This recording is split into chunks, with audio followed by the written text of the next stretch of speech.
Assalamualaikum warahmatullahi wabarakatuh. Akkam jirtan kabajamtoota jaallatamtoota hordoftoota TikTokii kiyya akkam nagaa keessanii asuma warri gama YouTube channel billoo tuubiin hordoftanis hundi keessanuu baga nagaanaaf taatanii egaa arras akkuma beekamu shabakaa bareedaa tokko qabadda isiniif dhufeetin jira. Shabakaan kunis koodii qaba.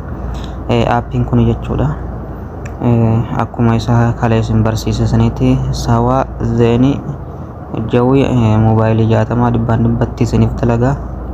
Egaa warra shabakaan qabnatti fayyadamaa, warra immoo aappiin kaan isiniif dalagu fakkeenyaaf Saudi Arabiyaa keessa bakka adda addaa warra jiraatan bakka itti dalagu jira, bakka itti hin dalagne jira. Kanaaf warra isiniif hin dalagnes aappii isa kana mokkoraadha. Maqaan isaa Rupeeta RSVIP dha. Akka ajaa'ibatti isiniif dalagaa. Aappiin kun Play Store keessa argama. Play Store keessa seentanii maquma asirra jiru kana barreessitanii gabbuufattanii jechuudha. Nama gabbuufadda waan qabuuf aappiin isa kana gabbuufattanii erga gabbuufattanii boodani seentanii paaswordii qaba. Bakka jalqabaa kana waan argaa jirtanii isinitti hin dheeressu daawwattoota kiyya.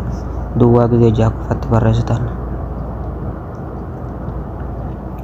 0 gisee jahatti barreessitanii 3 4 5 6 achi booda bakka shari'aa kanan xooyitanii as keessa deemtanii zeeniin tokkoffarra jirti kana warri oomaanis itti ilaaltanii akkasuma jawiin isa kanarra jirti isin agarsiisaa qaba.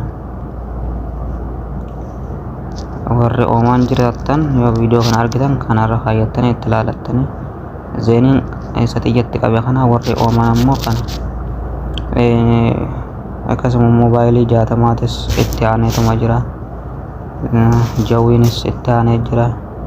Akkasi itti ilaalaadha. Warri ammoo warri sawaadha. Warri sawaa xumura kanarra jirti kunoo sawaa xumura kanarra jirti. Asirra kaayyattanii itti hidhooytanii jechuudha. Erga asirra kaayyattanii booda warri ammoo alaabaa kana isiniif hin baafne yookaan shari'aa bakka shari'aa kana isiniif hin baafne kuni auto delivery fi maalillee hin qabu.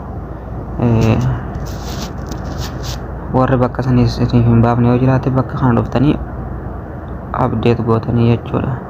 Iddoo kana dhuftanii iddoo kana dhuftanii update gootan.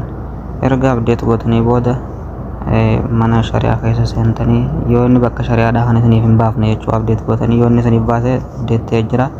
Achi booda bakkuma kana bakka qolfii kana banuu qofa bakka kana bantanii jechuudha.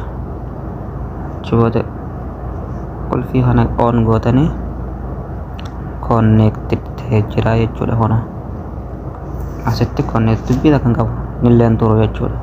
Asittis qolfiin ubbaatee jira, connected jira. Akka ajaa'ibaatti dalaga isaa warratti dalaguu isaa maaliin mirkaneeffannaa YouTube keessa seennee haalaallume. YouTube keessa seentanii yoo ilaaltan kun akka ajaa'ibaatti dalaga jechuudha.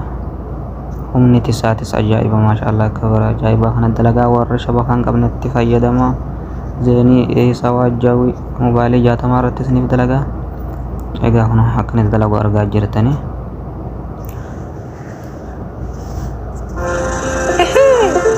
Akkasuma isaa bareedaa kan jechuudha.